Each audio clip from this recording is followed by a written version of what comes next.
Mamadou Dia, il était comment sur le plan humain? Tu sais, quand j'en parle quelquefois, les gens vont jusqu'à penser que j'étais djaïste. Je n'étais pas djaïste, mais j'admirais cet homme-là pour plusieurs raisons. Mais surtout l'une des principales raisons. J'ai jamais vu un homme aussi honnête que Mamadou Dia. J'ai jamais vu un homme aussi plein d'humilité que Mamadou Dia.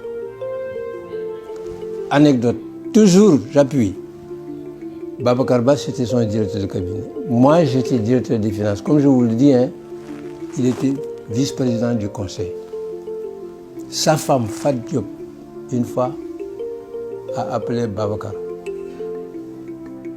Babacar va répondre et lui dit, viens, je vais te montrer quelque chose. Le lit sur lequel elle dormait avec Mamadou Dia. En quoi consistait le lit?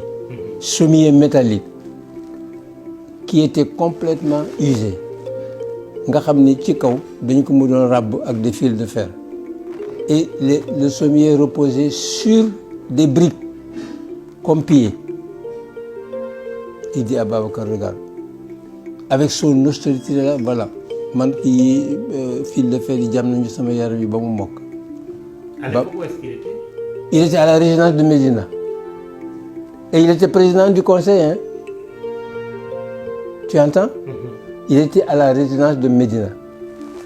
Babacar Ba qui vient de me chercher, il m'a montré ça, vraiment, contre lui, on va faire quelque chose. Madame Meubles de France, j'ai commandé un lit simple. Alors en sortant, venu installé, Fat Diop qui nous dit, venez voir le frigidaire. Midem, on a regardé le frigidaire. Tu sais, pour rafraîchir, on était obligé de mouiller des sacs vides là, pour me rafraîchir. J'ai changé le frigidaire.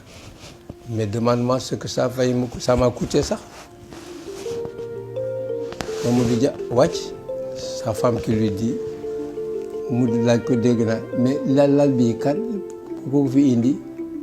la femme lui raconte. Il dit comment? Mais qui leur a dit de changer mon lit? Qui va payer? Tu vois? Président du conseil. Le soir, Babacar Ba m'appelle, répond au président. Mani, Moulima, tu sais, moi j'ai déjà ramassé, tu vas ramasser de ton côté, j'arrive. Mais dis donc, Babacar Diallo, c'est toi maintenant l'ordonnateur du budget, c'est toi le président du conseil. Mais qu'est-ce que c'est que ces lits et ces frigidaires-là? J'ai dit, écoutez, monsieur le président, moi j'ai vu ça, ce spectacle-là. Ah, mais c'est un Lusien qu'il est, parce que Fat Diop, c'est la fille d'un directeur d'école. Il dit, ah ben, parce que c'est une Saint-Louisienne. Et puis ensuite, quand moi le wax ni, papa me xamna lal bu baax sax. Bon, maintenant, ce que je te dis, c'est court. Tu vas, en tant que directeur des finances, tu vas émettre un ordre de recette pour le montant de ce que ça coûte et tu paieras ça par prélèvement sur ton salaire. Tu vois? Il a fallu que les clés dorsales et tout ça la diapétie pour qu'il me pardonne ça. Mais cet exemple-là. On ne le voit plus. Hein? On ne le voit plus. Non, mais non, c'est pas possible. Mais des gens comme ça. Mais quand tu es à l'enfant, comme je te dis là, mais moi, on m'avait demandé d'aller, la promotion m'avait demandé d'aller le rencontrer. Mais quand je suis allé le rencontrer, mon vieux, bon, qu'est-ce que vous voulez? Enfin, monsieur le président. Il me dit, bon, on vous envoie. Attention, hein, c'est pas gratuit. Qu'est-ce que vous voulez? Ne réclamez surtout rien. Nous sommes déjà des fonctionnaires, nous avons de la famille ici. Comment on va vivre? Il me dit, on vous versera votre salaire mensuel et vous vous débrouillerez entre la famille que vous allez constituer là-bas et celle que vous restez ici, que vous laissez ici. Tu te rends compte? Hein? C'est à prendre ou à laisser. Si vous ne voulez pas, on envoie d'autres. Non, il n'en est pas question. Tu vois, cette rigueur-là. Et quand il venait en France, tu sais ce qu'il faisait? Boulevard Montparnasse, je m'en souviens encore. Il nous invitait tous à un restaurant. Ah, vous êtes prêts là, maintenant c'est moi qui paye. Une fois, les élèves là, mes camarades me disent au président de cesser cette affaire-là. Il nous invite dans des restaurants où ça coûte très cher et puis ça ne sert à rien. Quand je suis allé le voir, je dis Manikou, bon, les camarades, qu'est-ce qu'ils disent? Manikou, mais l'argent que vous payez là pour nous faire manger des repas ici au Montparnasse, nous ne pouvons pas d'abord manger 2 repas par jour. Ah bon, Manikou, oui. Nous sommes restreints, nous sommes organisés pour éviter le moins de dépenses possible. Donnez-nous notre argent. Nous allons nous organiser pour aller manger dans des petits restaurants. Il a rigolé.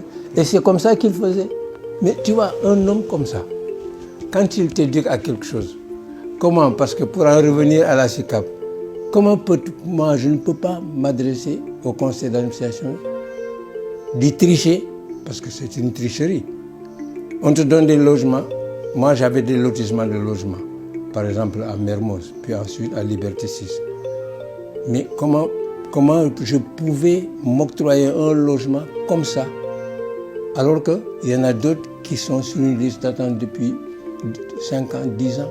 Je ne me moque, c'est plus fort que moi. Et puis comment... Non. Les gens disent, mais les marchés, je n'ai jamais passé directement un marché, moi, avec un fournisseur. Jamais. J'avais une direction technique, je lui ai dit, passer les marchés, moi, ça ne me regarde pas. Je ne voulais pas avoir de relation avec tous ceux qui touchaient à des gestions qui pouvaient... Pourquoi? Vous savez pourquoi? Ancien inspecteur général d'État, j'ai enfermé des gens pour des conneries comme ça.